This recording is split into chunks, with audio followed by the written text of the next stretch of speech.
कौन कहता है मुंह काला है झूठ का, दरअसल सच से भी ज्यादा बोलबाला है झूठ का। आदाब, मैं तारिक आजमी हूं, आप देख रहे हैं पीएनएन 24 न्यूज। खबर वही जो हो सही। गुज़िश्ता एक लंबे अरसे से दालमंडी और मुस्लिम बाहुल्य क्षेत्रों में एक चर्चा आम हो चुकी है और एक अफवाह इस तरीके की चल रही है कि ज्ञानवापी मस्जिद कमेटी ने मस्जिद की एक जमीन को बेच डाला। दरअसल हम आपको साफ साफ बताते चले कि मस्जिद की पुलिस कंट्रोल रूम की उस जमीन को बेचा नहीं गया है, बल्कि उस पुलिस कंट्रोल रूम को जो 1990 के दशक में सुन्नी सेंट्रल वक्फ बोर्ड ने यूपी पुलिस के हवाले किया था वहां कंट्रोल रूम बनाने के लिए, उसके बदले दूसरी जमीन को जो है स्थानांतरित किया गया है जो फूल मंडी के ठीक बगल में है। उस जमीन के पुराने जो मालिक हुआ करते थे वो अनवार मुंशी हुआ करते थे। पिछले जुमे के पहले से मतलब जुमरात के रोज से ही एक चर्चा फिर दोबारा चलना चालू हो गई कि फूल मंडी में मिली हुई ज्ञानवापी मस्जिद को जमीन को दोबारा जो है ज्ञानवापी मस्जिद कमेटी ने बेच दिया। इसीलिए तो कहता हूं साहब कि कौन कहता है मुंह काला है झूठ का, सच से भी ज्यादा बोलबाला है झूठ का। ये अफवाह बिना पैर के बड़ी तेजी के साथ दौड़ती रही। चंद अफराद के जरिए फैलाई गई इस अफवाह के लिए हालात ऐसे हो गए कि जुमे के रोज मौलाना मुफ्ती बातिन नोमानी जो शहर बनारस के मुफ्ती है, मुफ्ती बातिन नोमानी और ज्ञानवापी मस्जिद की देखरेख करने वाली संस्था के अंजुमन इंतजामिया मसाजिद कमेटी के ज्वाइंट सेक्रेटरी एसएम यासीन को जुमे के रोज लोगों को पूरी हकीकत बताना पड़ा। हुआ कुछ इस तरीके से था कि मिली हुई 1000 स्क्वायर फीट जमीन जो फूल मंडी के बगल में है, ऑन रोड है, उस जमीन का आपसी बंटवारा अभी 1000 स्क्वायर फीट की निशानदेही नहीं हुई है। साथ ही पुराना टैक्स उस जमीन के ऊपर बकाया है और इसके अलावा जो है उसकी दाखिल खारिज अभी तक नहीं हुई है, जिसके लिए ज्ञानवापी मस्जिद लगातार प्रशासन से एतराज करती रही और प्रशासन से लगातार उसका कहना है कि उसका बकाया टैक्स जमा किया जाए। यह वार्ता का दौर चल रहा था।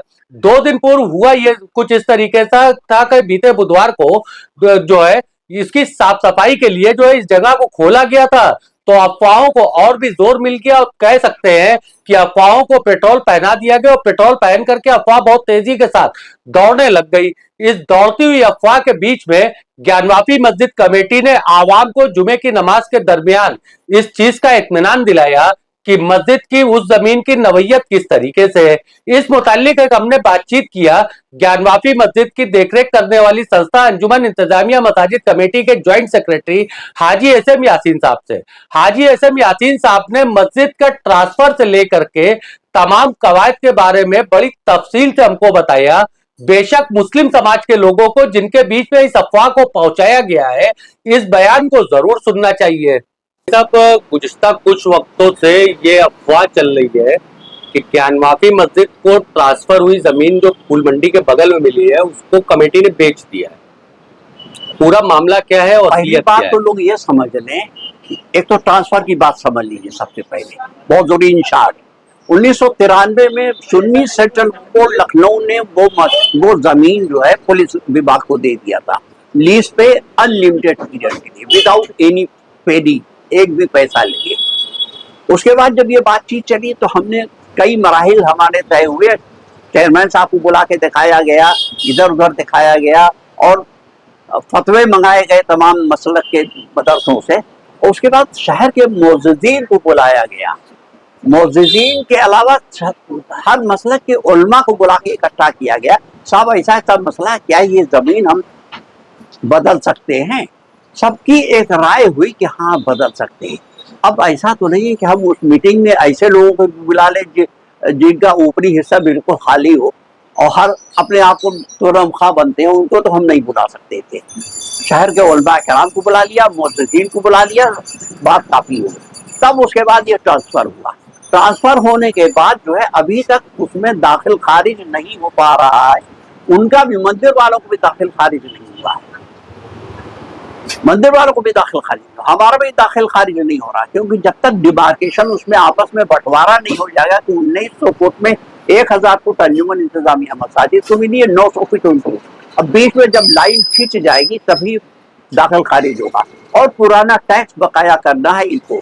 दूसरी बात, बेचने की बात जो आ रही है, मतलब इतनी छोटी छोटी बातों के हलफ तो नहीं उठाया जा सकता है, लेकिन मतलब ये सबसे गिरी हुई हरकत है कि वक्त की जमीन कोई बेच नहीं सकता।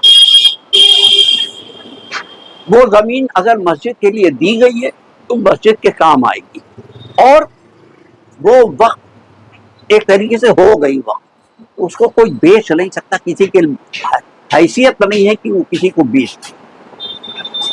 यासीन तो दूर की बात, मुफ्ती बातिन साहब भी अगर चाहें तो नहीं बेच सकते, इवन सुन्नी सेंट्रल वक्फ बोर्ड भी नहीं बेच सकती।